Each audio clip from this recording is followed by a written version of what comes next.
بسم اللہ الرحمن الرحیم قال وإذا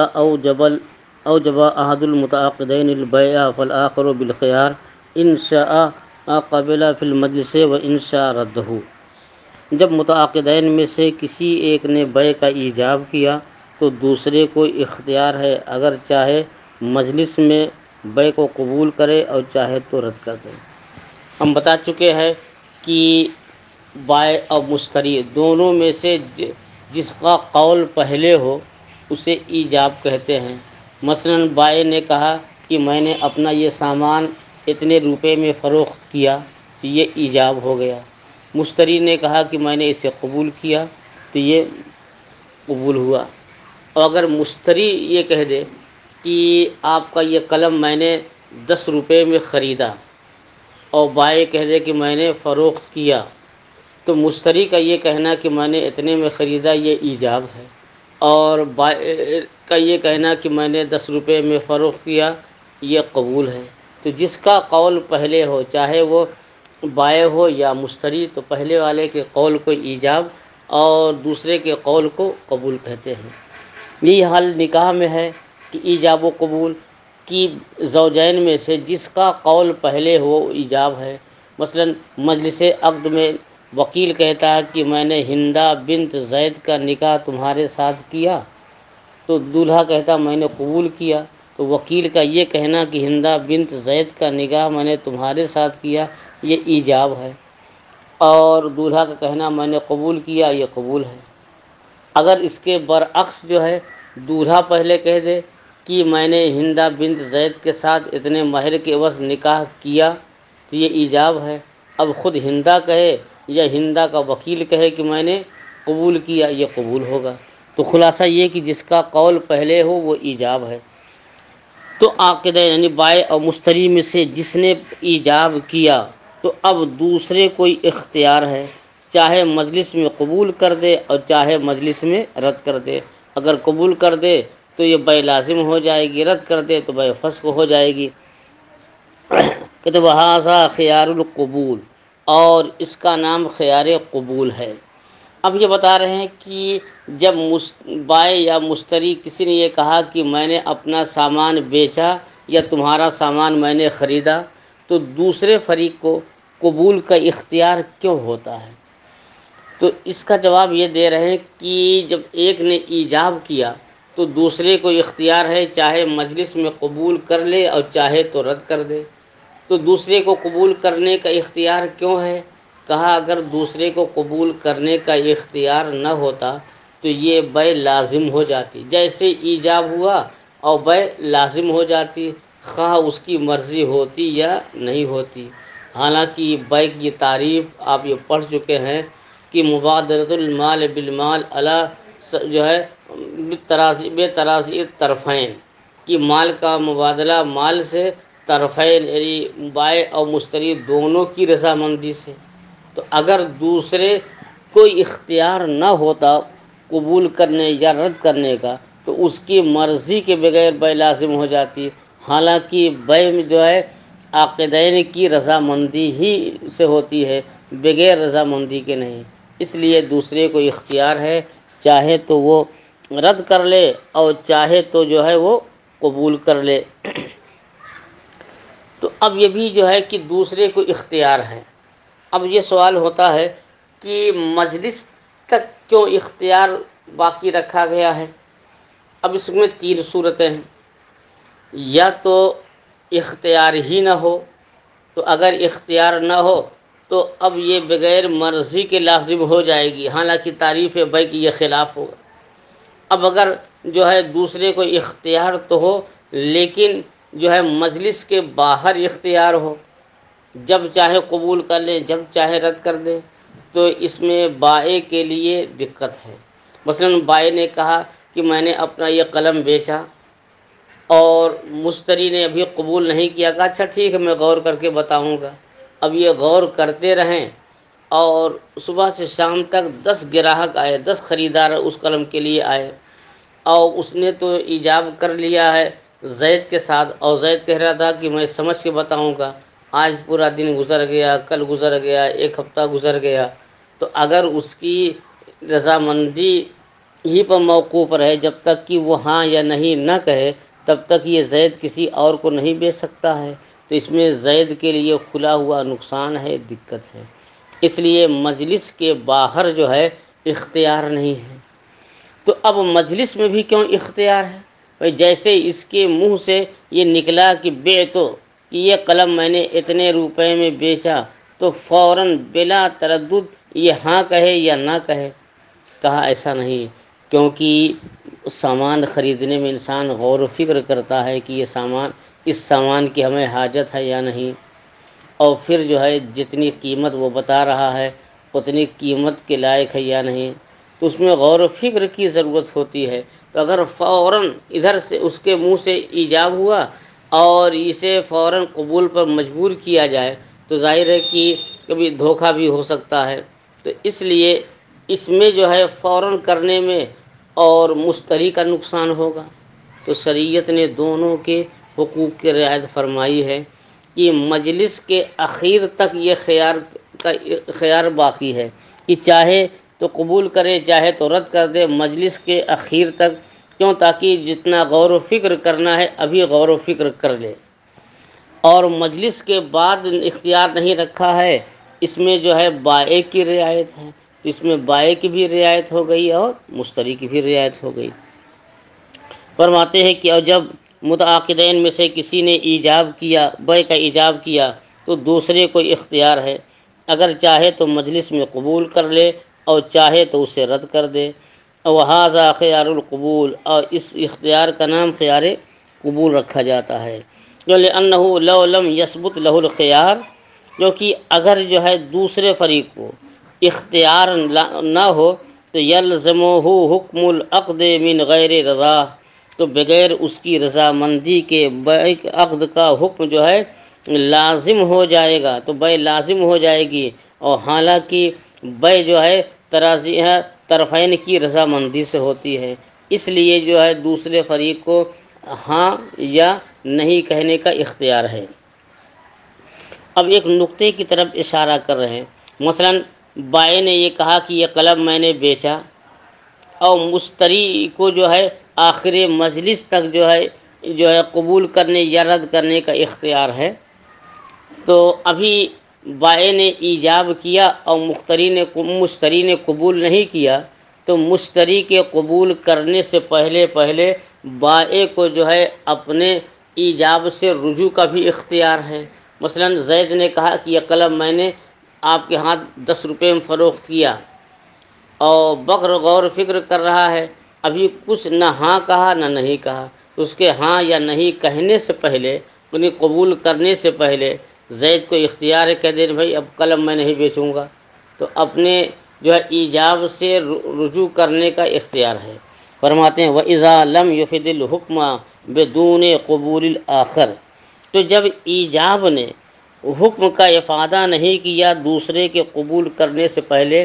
تو جب بائع نے ایجاب کیا تو جب تک مشتری قبول نہ کر لے تب تک بیع نہیں ہوگی۔ کہتے ہیں فَلِلْمُوجِبِ أَنْ يَرْجَعَ، تو اب موجب یعنی ایجاب کرنے والے کو، چاہے وہ بائع ہو یا مشتری ہو، ایجاب کرنے والے کو اختیار ہے کہ اپنے ایجاب سے رجوع کر لے۔ کیوں؟ کہتے ہیں لِخُلُوِّهِ عَنْ إِبْطَالِ حَقِّ الْغَيْرِ، کیونکہ اس کا رجوع کرنا غیر کے حق کے باطل کرنے سے خالی ہے۔ مثلا بائع نے یہ کہا کہ یہ قلم میں نے 10 روپے میں فروخت کیا، ابھی مشتری نے یعنی بکر نے کچھ نہیں کہا کہ نہ ہاں کہا نہ نہیں کہا، تو ابھی جو ہے بیع تو ہوئی نہیں، اس کا حق جو ہے قلم سے متعلق ہوا نہیں۔ جب قلم سے متعلق نہیں ہوا، مبیع سے اس کا حق متعلق نہیں ہوا، تو بائع کو جو ہے اپنے ایجاب سے رجوع کا اختیار ہے۔ ایسے ہی کہ مشتری نے زید سے کہا کہ آپ کا یہ قلم میں نے 10 روپے میں خریدا، اب مشتری کا یہ کہنا ایجاب ہو گیا، اب بائع یہ غور کر رہا ہے کہ میں قلم بیچوں یا نہ بیچوں، ابھی غور کر رہا تھا کہ اس کے قبول کرنے یا رد کرنے سے پہلے ہی زید نے کہہ دیا کہ اچھا اب میں نہیں خریدوں گا، مجھے نہیں ضرورت ہے، تو اب اس نے رجوع کر لیا، تو مشتری کو رجوع کرنے کا اختیار ہے۔ کیوں؟ اس لیے کہ صرف اس کے ایجاب کرنے ہی سے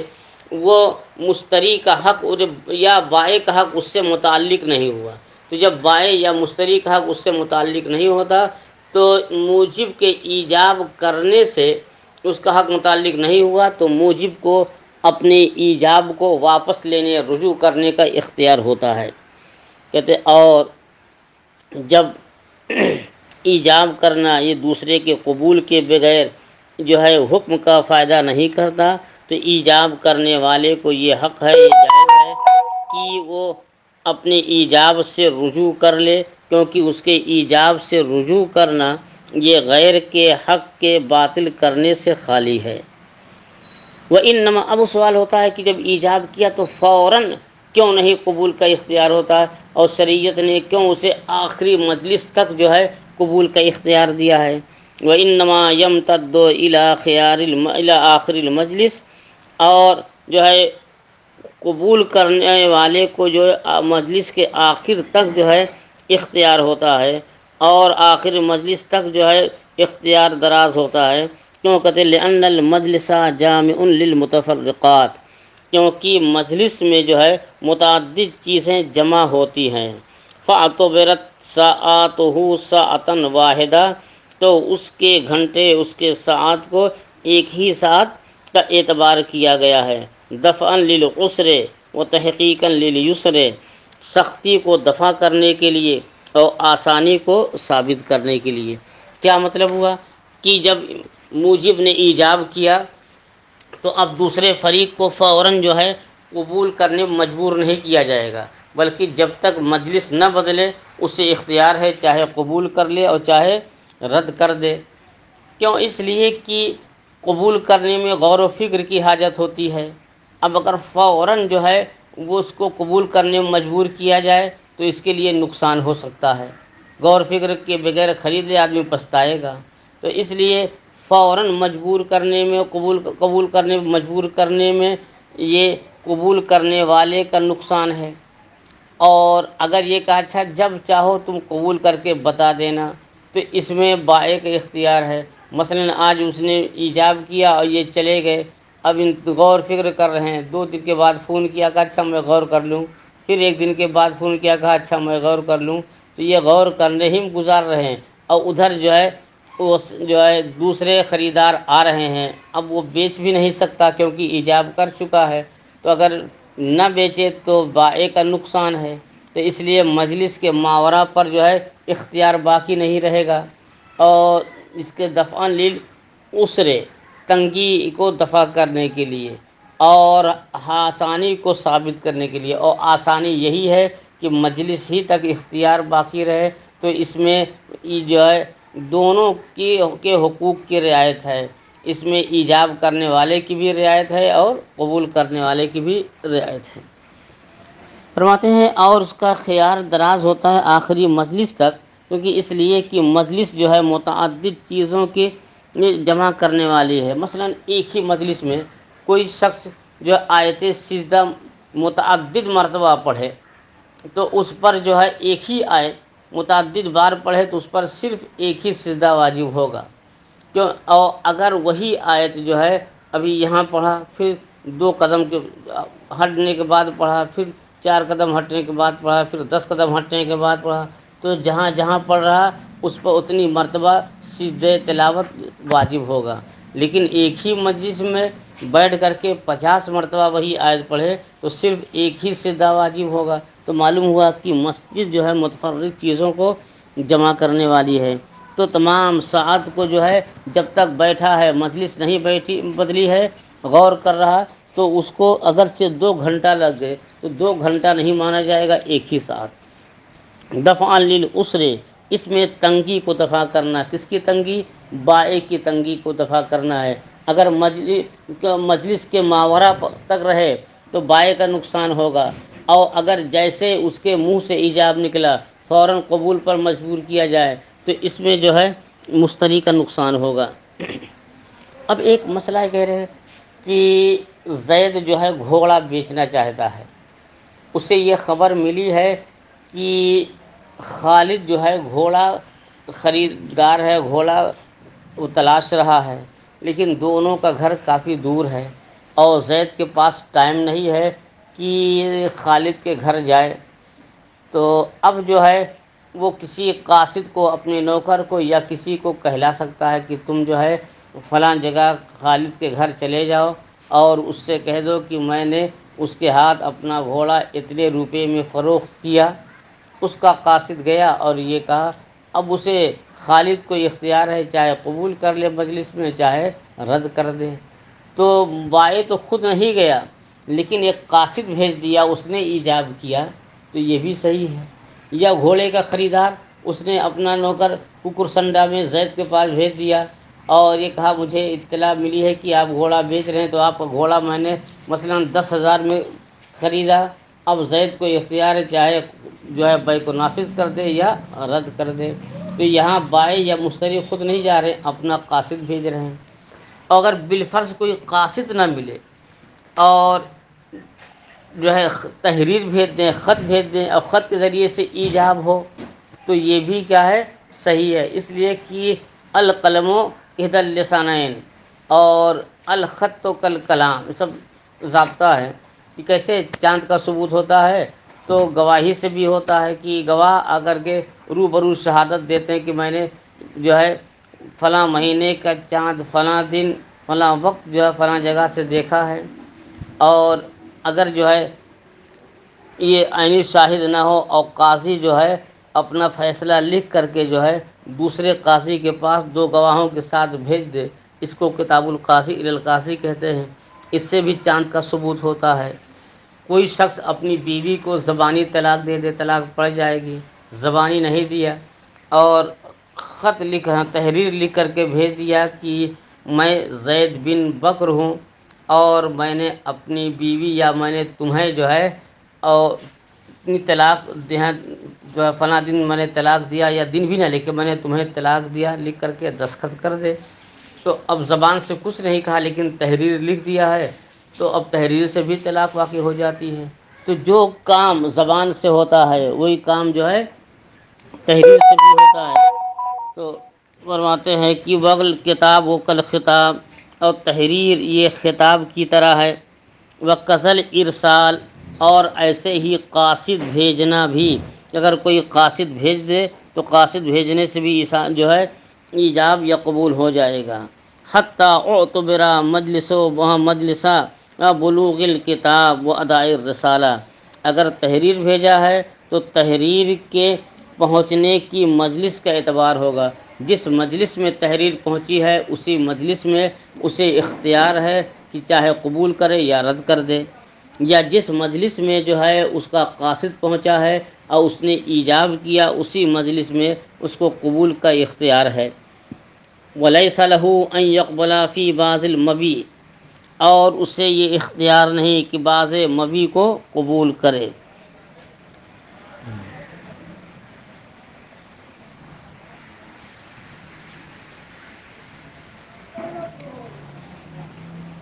مثلا کہ خالد نے زید کے پاس جو ہے قاصد بھیجا اور اس نے کہا کہ زید کے پاس سے میں نے 1 درجن کاپی اور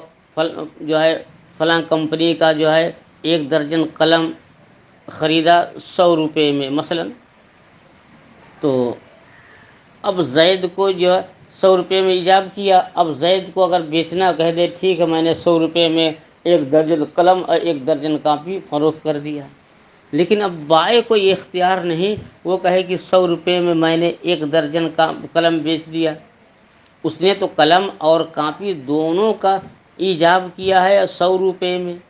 اور زید جو ہے بائع وہ صرف 100 روپے میں 1 درجن قلم دے رہا ہے، کاپی نہیں دے رہا ہے، تو یہ جائز نہیں ہے۔ اسی کو فرماتے ہیں وَلَيْسَ لَهُ، یہ اس صورت میں ہے جب کہ جو ہے مشتری ایجاب کرے، تو بائع کو یہ جائز نہیں ہے کہ بعض مبیع میں جو ہے ثمن کو قبول کر لے۔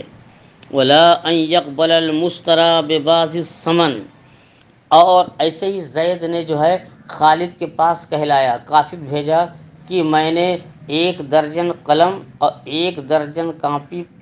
500 روپے میں فروخت کیا، تو اب جو ہے خالد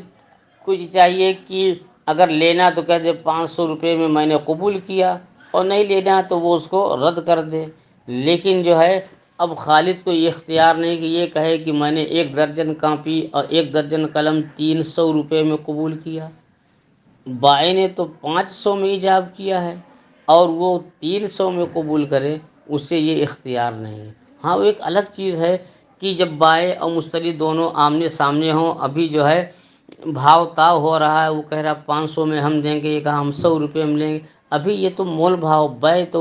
ایجاب و قبول تو ہوا نہیں۔ تو ایجاب و قبول سے پہلے بھاؤ کو کم کرانے کی اجازت ہے، مگر ایجاب جب ہو جائے تو جتنے میں ایجاب ہوا اتنے میں قبول کرے یا تو سب رد کر دے۔ وَلَيْسَ لَهُ، اور مشتری کو یہ جائز نہیں، اختیار نہیں کہ ان یقبل المشتری، مشتری کے معنی خریدا ہوا مال مبیع، کہ مبیع کو قبول کرے ثمن کے بعض حصے میں، عدم رضاء الآخر، کیونکہ دوسرے کی رضامندی نہیں ہوگی۔